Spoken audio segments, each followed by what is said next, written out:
అంటే మీరు కాంగ్రెస్ అధికారంలో ఉన్నప్పుడు Yes. రాజశేఖర రెడ్డి గారు సీఎంగా ఉన్నప్పుడు పొన్నాల లక్ష్మి గారు నీటిపారుదల మంత్రిగా ఉన్నారండి. కానీ ఆ సమయంలో తెలంగాణలో ఉండేటువంటి పెండింగ్ ప్రాజెక్టులు ఏదైతే ఇలాంటివి ఉన్నాయో అవి తీసుకోలేకపోయారు కదా. పెండింగ్ ప్రాజెక్టులు సార్ ఇప్పుడు ఒక మాట మనం అప్పుడు కూడా జలయజ్ఞం ధనయజ్ఞం అన్నారు. అంటే సాగునీటి ప్రాజెక్టులు ప్రతిదీ ఏది చేపట్టినా కూడా దాంట్లో ఈ ఆరోపణలు వస్తున్నాయి. ఆ విధంగా ఆ రోజులను కూడా ప్రాణహిత చేవేళ్లకి కొంత శంకుస్థాపన చేశారు, కానీ దానికి ఏమి టేక్ ఆఫ్ కాలేదు. అది అప్పుడు తెలంగాణలో ఉండే కాంగ్రెస్ లీడర్లు కొంతమంది మాట్లాడినప్పటికీ ఎవరు పట్టించుకునే పరిస్థితి లేదు. అటువంటి నేపథ్యంలో తెలంగాణ సాకారం అవటం మూలానే ఈరోజు ఏదైతే వాళ్ళ కాళేశ్వరం ప్రాజెక్ట్ ఉందో అది ముందుకు నడిచే పరిస్థితి వచ్చింది. ఇప్పుడు మీరు సమైక్యలో మనం దగా పడ్డామనే కదా సార్ తెలంగాణ ఉద్యమ మూమెంట్ స్టార్ట్ అయింది, ఎక్కువ వరకు జరుగుతుంది అన్నది. ఇప్పుడు ఫర్ ఎగ్జాంపుల్ మనం కొట్లాడినాం, మనకు వచ్చింది, గతంలో జరగలేదని మనం చెప్పినాం, మనమే చెప్పినాం ఈ మాటలు. పాలమూరు రంగారెడ్డి మహబూబ్నగర్ డిస్ట్రిక్ట్ తీసుకోండి సార్, 800 కోట్లు పెడితే ఇంచుమించు ఒక 10 ప్రాజెక్టులు కంప్లీట్ అయ్యేది. మీరు ఆ పని చేశారా? చేయలేదు. నిన్నటికి మళ్ళీ వెళ్ళి తుమ్మిళ్ళకి మీరు శంకుస్థాపన చేసినానికి మళ్ళీ రెండో శంకుస్థాపన చేశారు. మీలో చిత్తశుద్ధి, నేను అందుకే చెప్పిన పేరు మాత్రం నాది ఉండాలా, శిలాఫలకంలో నేను ఉండాలా, ఆ పని నేను చేసిన అనేది ఉండాలా. డీకే అరుణమ్మ గారు నెత్తినోరు పెట్టుకుని ఒక 11 సార్లు కేసీఆర్ని హరీష్ రావుని కలిసింది, ఈ ప్రాజెక్టుని మీరు కంప్లీట్ చేయండి, ఒక 600 కోట్లు పెడితే కంప్లీట్ అవుతుంది అని ఆమె అడిగింది. మీరు ఎందుకు చేయలేదు ఇన్ని రోజులు? ఇప్పుడు ఎలక్షన్లు వస్తున్నాయి, అరుణమ్మను బెదిరించే కార్యక్రమం మీరు ఒకటి చేశారు, జిల్లాలో అక్కడ కుంపటి పెట్టే ప్రయత్నం మీరు చేశారు. సో అంటే రాజకీయ స్వలాభం ఉంది తప్ప ప్రజల స్వలాభం లేదన్నది క్లియర్గా అర్థమవుతుంది ఇక్కడ మనకి. హైదరాబాద్లో అంటే పాలమూరు రంగారెడ్డి, అంటే నేను ఒక పాలమూరు రంగారెడ్డి ఆడపడుచుగా, అంటే హైదరాబాద్ మహబూబ్నగర్ జిల్లా ఆడపడుచుగా ఆ ఏరియాలో మాది అచ్చంపేట కాన్స్టిట్యున్సీకి వస్తుంది. యాక్చువల్గా మా మదర్ వాళ్ళది, మాకి కృష్ణ అక్కడి నుంచే పోతుంది, డిండి మా పక్క నుండే పోతుంది, కానీ మాకు వాటర్ రాదు ఆ ఏరియాలో. అట్లాంటి ఏరియాలో మీరు చేయండి, మంచి రిజర్వాయర్లు కట్టండి, మంచి ప్రాజెక్ట్స్ చేయండి. ఇక్కడ నుంచే నీళ్ళు పోతే కానీ నాకు నీళ్లు రావు. మరి అక్కడ ఉన్నటువంటి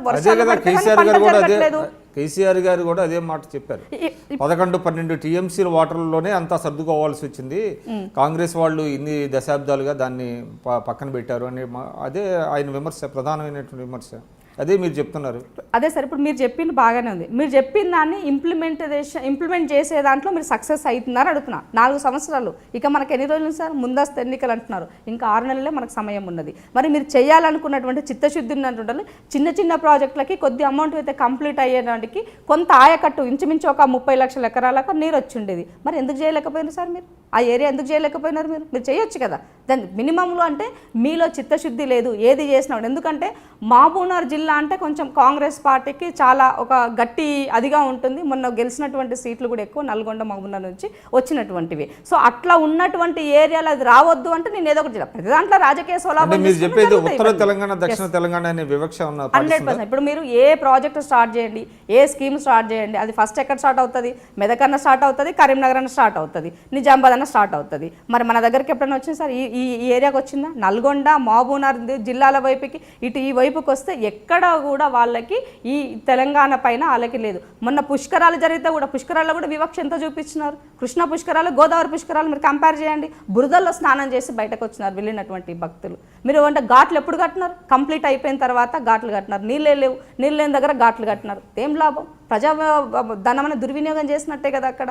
సో కాబట్టి కేసీఆర్ గారికి ఎంతసేపు ఆయన ఇలాకలు నిజంగా చెప్పాలంటే కేసీఆర్ గారు పాలమూరుకు చాలా చేయాలి. ఎందుకు అని అంటే తెలంగాణ ఉద్యమంలో ఆ రోజు మీరు రాజీనామా చేస్తే అదే పాలమూరు బిడ్డలు మిమ్మల్ని హక్కున చేర్చుకొని పార్టీలకు అతీతంగా మిమ్మల్ని గెలిపించారు. మీరు ఓడిపోతే తెలంగాణ వాదం ఓడిపోతుందన్న దానితోటి మిమ్మల్ని ముందుండి గెలిపించారు అందరూ. మరి ఇవాళ ఆ పాలమూరుకు మీరు ఏం చేశారు చెప్పండి? అక్కడ ఉన్నటువంటి లెదర్ ప్రాజెక్టు మూసే ఉంది, ఇంతవరకు లెదర్ ప్రాజెక్టు ఓపెన్ చేయలేదు. మీరు చాలా సమస్యలు, పాలమూరు వలసలకు అంటే మారిపోయారు. ఇవాళ దేశం మొత్తంలో ఎక్కడ ఏ ప్రాజెక్టు జరిగినా కూడా పాలమూరు బిడ్డల శ్రమ లేని ప్రాజెక్టు లేదు. మరి అట్లాంటప్పుడు వాళ్ళ వలసలాగినాయి. ఈరోజు కూడా బస్ స్టాండ్లలో మూటలు ఎత్తుకొని అదే రోడ్ల మీద వాళ్ళు ఉన్నారు. తెలంగాణ వచ్చినాక కూడా మనం ఇదే బతుకులో నిలబడితే ఏం లాభం? నిన్న చెప్తాడు కేటీఆర్ గారు, నీలి వర్ణం, హరిత వర్ణం, తర్వాత గులాబీ వర్ణం, ఇన్ని వర్ణం చేసినామని చెప్పారు. మరి ఏ వర్ణంలో ఏ ప్రజలు ఎంత ఆనందంగా సుఖ సంతోషాలతో ఉన్నారు చెప్పాల్సినటువంటి బాధ్యత కూడా ఆయన పైన ఉన్నది.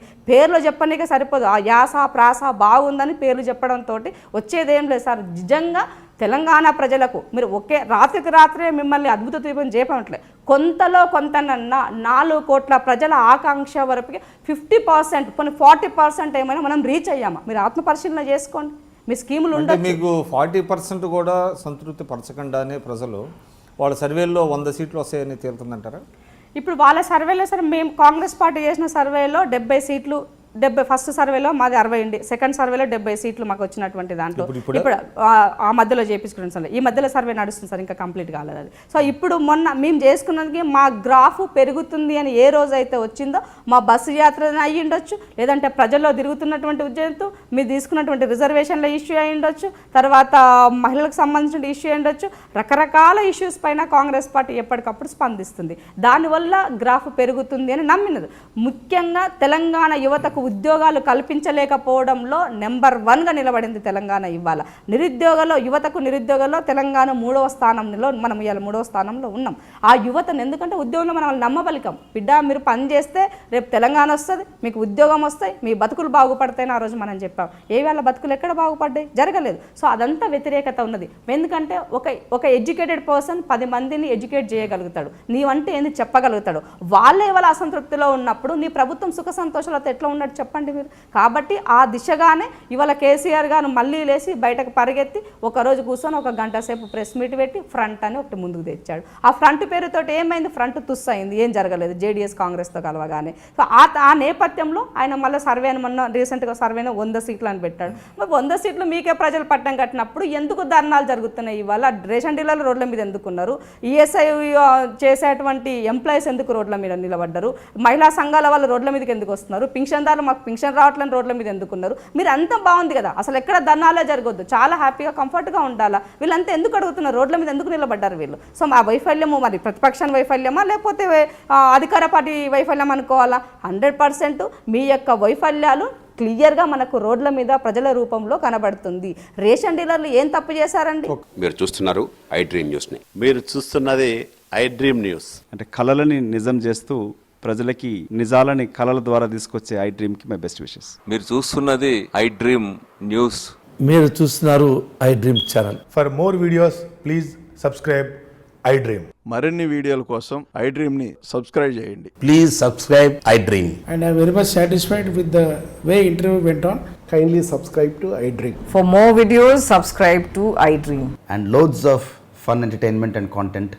Do watch iDream.